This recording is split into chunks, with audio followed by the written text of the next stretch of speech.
Mayor, the audited financial statements from previous years are now. They're at that number. Oh, thanks. I don't have to do it right now. I wouldn't do that if I know this is going to be.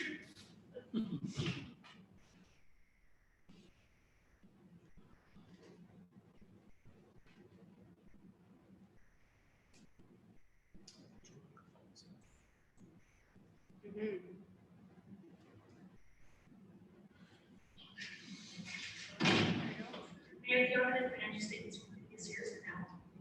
They're at that number. Oh, thanks. I don't have to do it right now.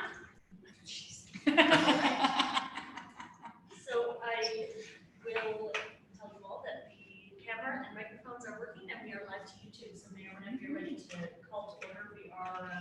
We still don't have Councillor Alderson. We don't have Councillor Alderson, but he is waiting very patiently in the waiting room. So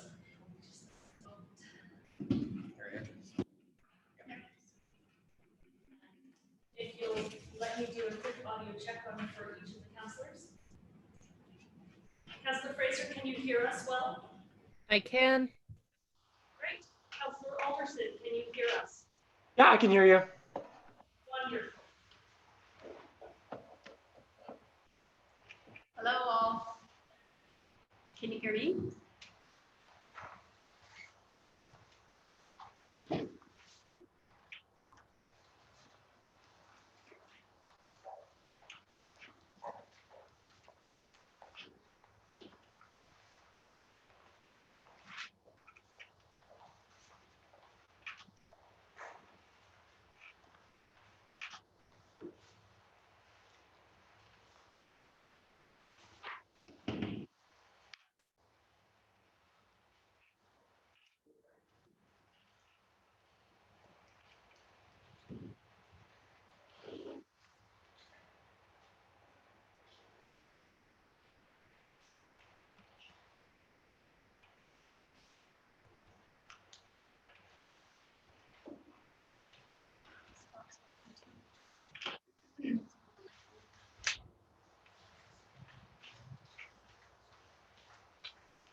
So it's 2 o'clock. I'll call today's meeting, special council meeting to order. We have Councillor Alderson and Councillor Fraser attending via electronic communications. And I have an agenda in front of us, and I'm just looking for a motion to accept the agenda as presented. Councillor Ald, all in favor of that motion? Okay, and that's carried, thank you. We'll move on to number 3.1, to our delegations. Wade Noble and Partners, so welcome James and Kathy. And I'll turn the floor over to you. Thank you. Thanks for coming in. Thank you. All right, so I believe this is the third time I'm presenting in the last 300, which is remarkable, truthfully. First of all, I'd like to thank Dean, Brenda, and Betty, and the rest of the town staff who assisted us through the audit. Object of the audit is basically our responsibility is to express an opinion on these consolidated financial statements based on our audit. We conduct our audit in accordance with general Canadian auditing standards.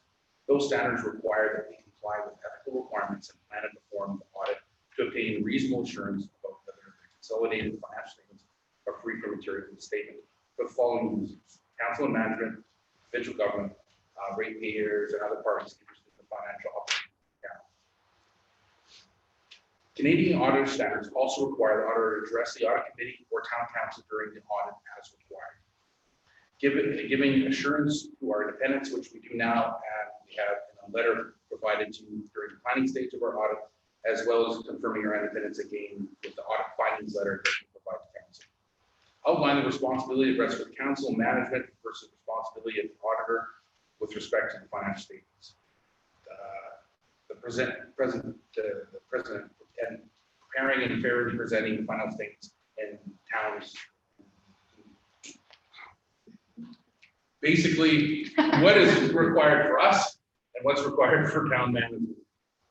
So our responsibility is to express an opinion on these consolidated financial statements via the audit report, determining materiality-based needs, expectations, sensitivities of the financial statement users, and assessing the design and application of the town's internal controls over the financial reporting process and recommend improvements. The town's responsibility is financial statements. 2019 audit results and findings.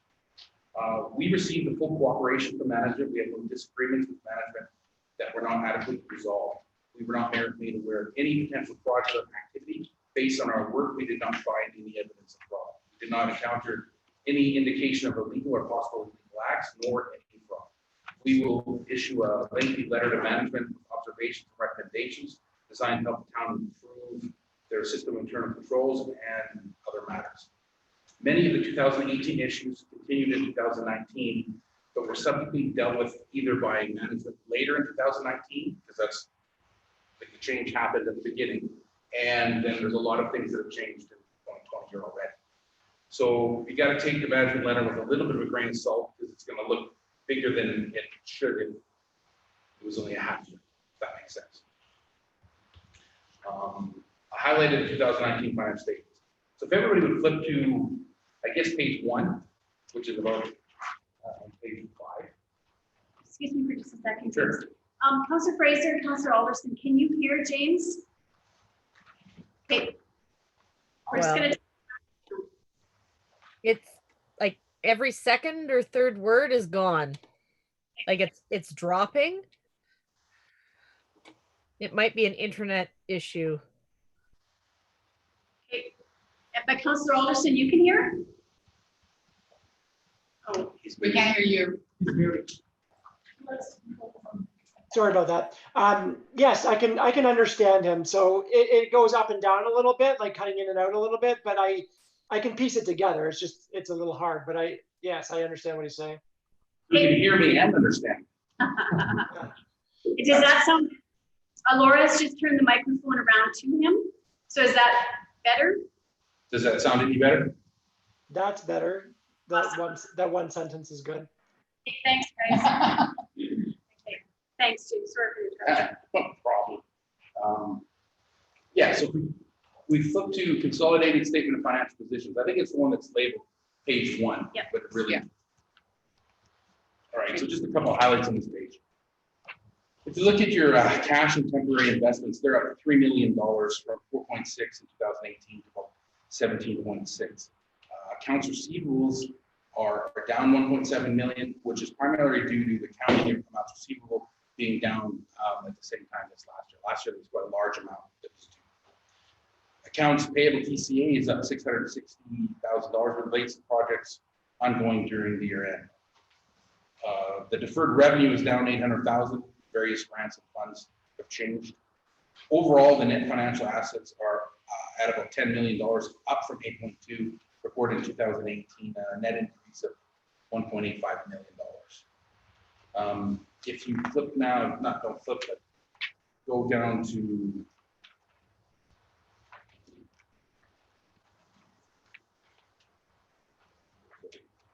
give me a second here.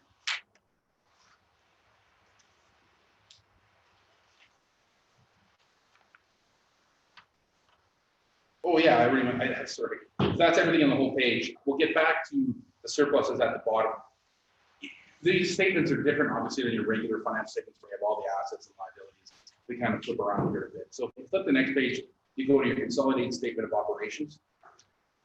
And we can see, looking at the total at the bottom of the first of revenue, it was $19.5 million last year, and in 2019 it was 21.46 million, so an increase of about $1.9 million. This is primarily due to user fees and sales of goods, which were up $900,000, which is really a significant amount, other than they were budgeted to be up, and they were significantly down last year for some reason. So it looks like they're up 900, but it's more comparable to 605 years, but it was budgeted for. Your municipal taxes went up $250,000, which according to my records is the smallest increase in 9 years, and the first time it was under 3% in 9 years as well. Wow, it is. It is. I mean, that statement, I mean, that actual statement, I realize it's in writing here. Other revenue is up 400,000, which is mainly some capital donations. Capital donation, what would that be? Well, I think you would have.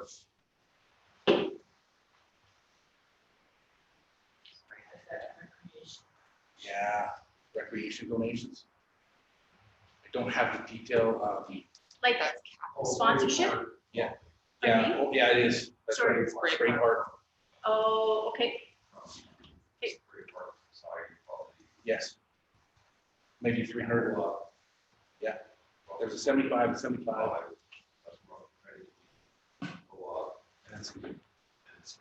Yeah.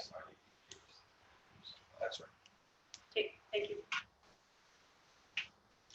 Overall expenses are up $1.3 million in 2018. Common services increased $350,000 and subdivision and land division up $275,000.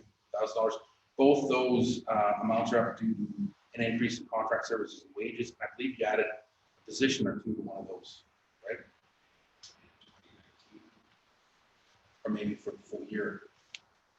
When I look at it, I'm sure it was a position or two added. There's a loss, and there's also a loss of disposal of capital assets, which is another $200,000 at the bottom, which usually we have nothing there. So overall operations were up 500, or the revenue was $551,000 revenue over expenditures. And then we'll get into how that all ties in on page 4. Can I ask a question? You sure can. Why do we lump fire and bylaw enforcement together?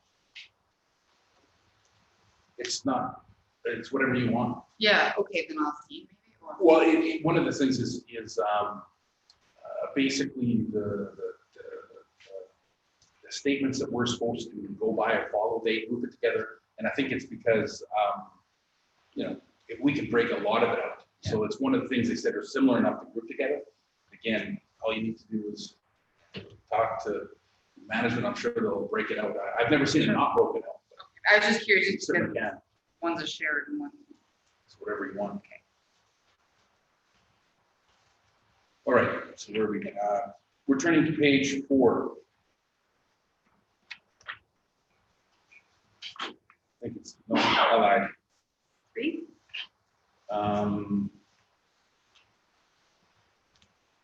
Yeah, so you can, actually, I'd like you, I think it's your page. This is a different video. So, actually, let's just stay at the bottom of that, and maybe I can say, what's adding the government transfers, as you can see below there. Well, yeah, that's right, sorry. Once adding the government transfers for capital, which are $4 million, and a little bit of contributed assets, you can see that the total that you're adding excess revenues over expenditures is $4,589,000. And the detail of the government grants is on schedule 4, so you need to go there. Now, if you add that $4.5 million onto your accumulated surplus, which we'll look at now, that gives you the $100,789,000 total accumulated surplus. But we'll go to your page 5, and it might be underneath the staple. I think it is on mine.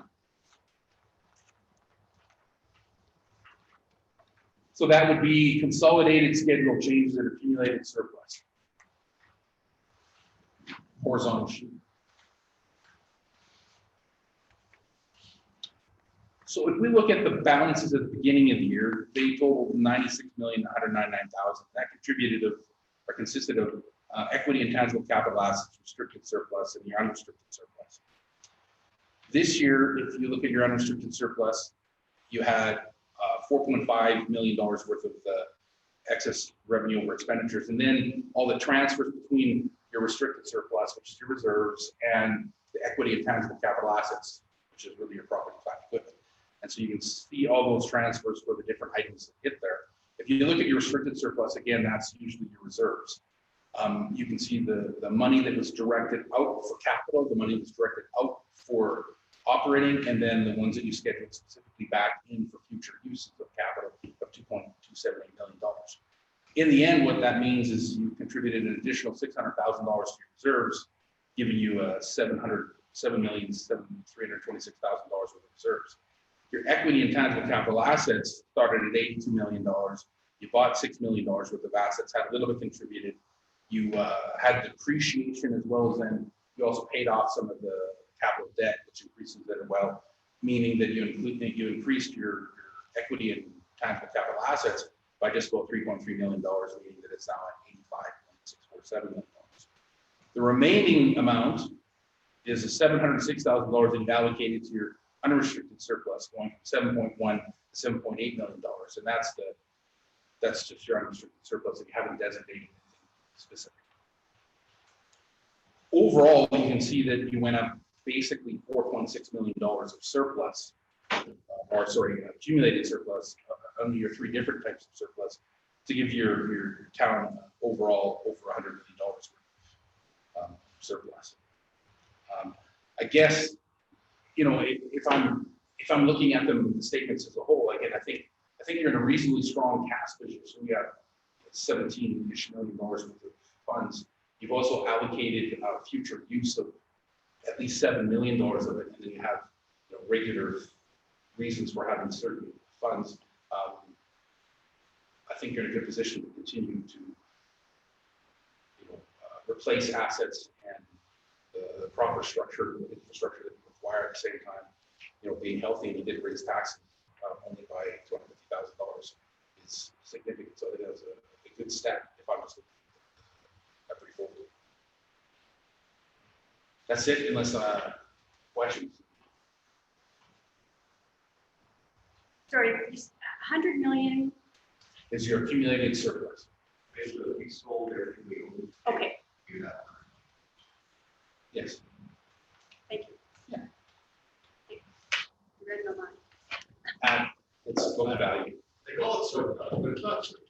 No, but In our minds, yeah, No. but I mean, I want that needs to be clarified because some people might hear that we have 100 million in surplus. Well, you have $85 million in buildings and roads and structures Right. and all sorts of things. So then you also need to think, okay, well, that's not going to last for 100 years. You've got to be replacing all of that. Certainly, a lot of the money you have on hand is going to have to go to continually, you know, for infrastructure. That's obvious. Yes. Any other questions right now? Okay. Councillor Fraser, Councillor Alderson, you're all good? In here? Okay, thanks.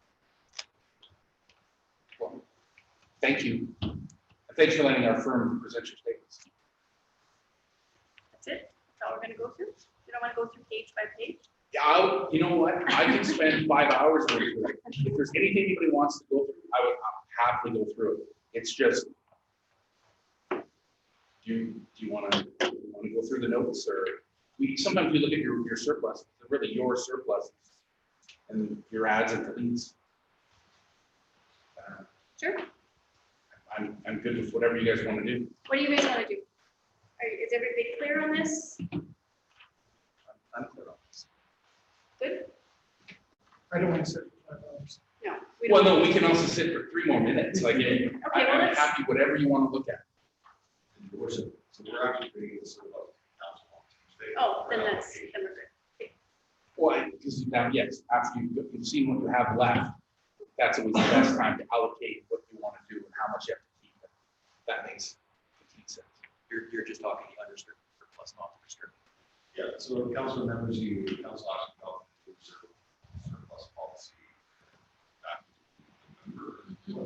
So now it's reallocating money to those different reserves.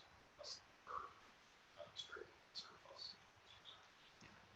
So long as you have a minimum amount in unrestricted, then you're going to transfer a certain amount, which makes sense to do it after you've seen what you have left. Right. And that is the 1.5 million unrestricted. Which is really a normal. I mean, when we audited this 10 or 15 years ago, it was always right down to $1.5 million or whatever it was. Does anybody have any other questions? Councillor Fraser, Councillor Alderson? No? Well, I'm happy to have this in front of us today, and I just want to say I appreciate all of the efforts of everybody to get it here by April 30th. This is awesome to have, kind of be back on the track again, so.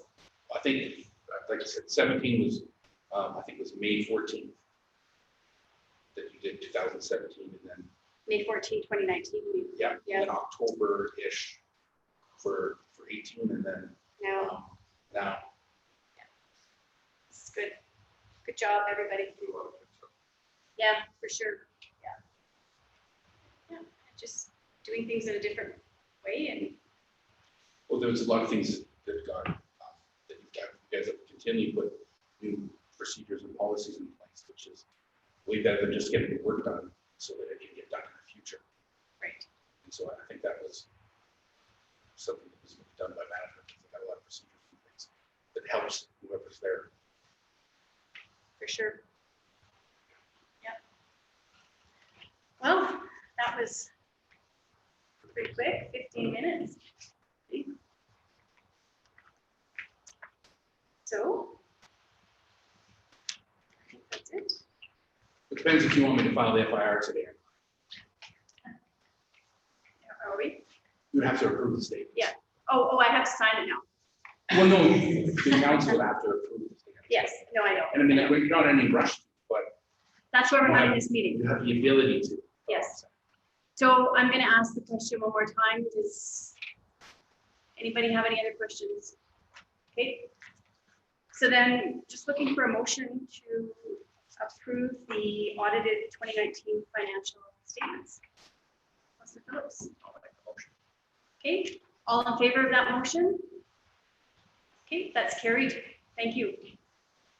In the future, if you want something specifically presented, let me know.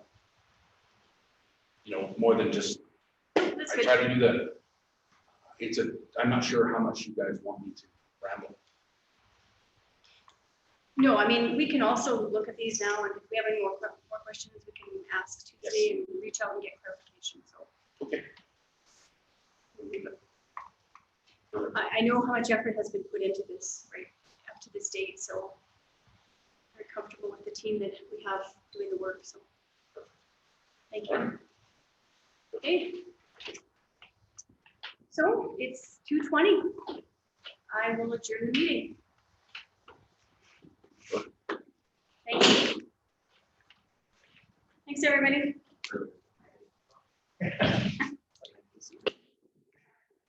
That's good.